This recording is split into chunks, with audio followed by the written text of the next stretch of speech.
آج قائد اعظم محمد علی جناح کا 147 یوم ولادت ہے اور اس دن کے حساب سے ہم اپنے طور کے اوپر یہ کہنا چاہتے ہیں کہ قائد اعظم محمد علی جناح کی بے پناہ جو ان کی خدمات اور ایفرٹس کی وجہ سے بغیر کسی لڑائی جھگڑے کے انہوں نے پولیٹیکل انڈیورز کے ساتھ پاکستان کو کریٹ کیا اور پاکستان پھر بدقسمتی سے ہوا یہ کہ ان کی جلدی وفات ہو گئی اور اس کے بعد خان لیاقت علی خان بھی شہید ہو گئے۔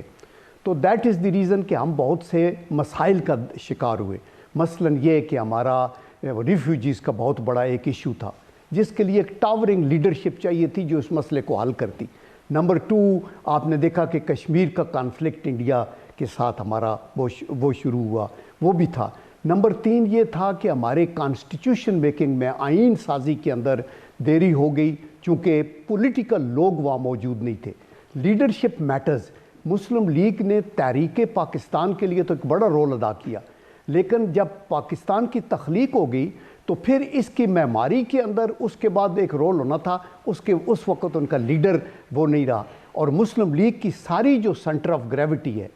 وہ ان کے لیڈر کے اندر تھی، قائد اعظم محمد علی جناح۔ وہ میرے خیال ہے پریزیڈنٹ نکسن نے یہ کہا تھا کہ in the footsteps of great leaders you can hear the rolling thunder of history.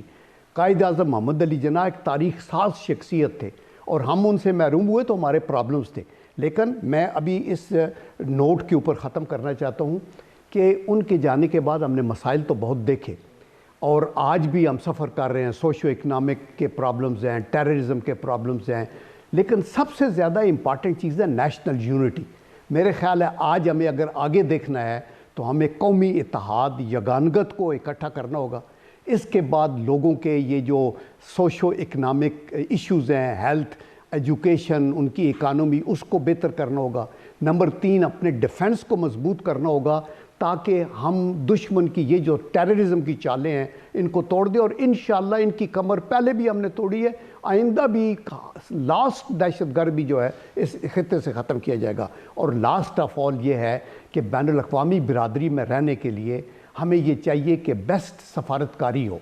اس کے لیے ہمیں بین الاقوامی دوست کریٹ کرنے چاہیے تاکہ یونائٹڈ نیشن میں بھی وہ ہمارے ساتھ کھڑے ہوں، مسلم امہ بھی زوردار طریقے سے کھڑی ہو، اور ہم نے قائد اعظم محمد علی جناح نے اپنے جو وائٹل ہمارے جو آبجیکٹیوز ہیں اس میں یہ کہا تھا ہمیشہ کہ ہم کشمیریوں کے ساتھ کھڑے ہیں، اوپریسڈ اور سپریسڈ نیشنز کے ساتھ کھڑے ہیں، اور یہ ہم اللہ کے کرم سے ہر حالت میں اپنے طور کے اوپر اس مشن کو بھی کشمیریوں کے حقوق کو ادا کرنے کے لیے کھڑے رہیں گے۔ اور ہم پھر کہتے ہیں کہ قائد اعظم محمد علی جناح کے فرمودات پہ چلنے کے لیے یہ انتہائی ضروری ہے کہ ان کے ارشادات کے اوپر عمل کیا جائے اور اپنی ایگو، اپنی انا، اپنی ایروگنس کو ختم کر کے اپنے رویوں میں تبدیلی لا کے بحیثیت قوم اکٹھے ہوں، ایک دوسرے کے اندر ٹالرنس ہو اور ہم اس کو آگے لے کے چلیں۔ تو یہی ایک بہت بڑا میسیج ہے ان کی یوم ولادت پہ۔ بہت شکریہ۔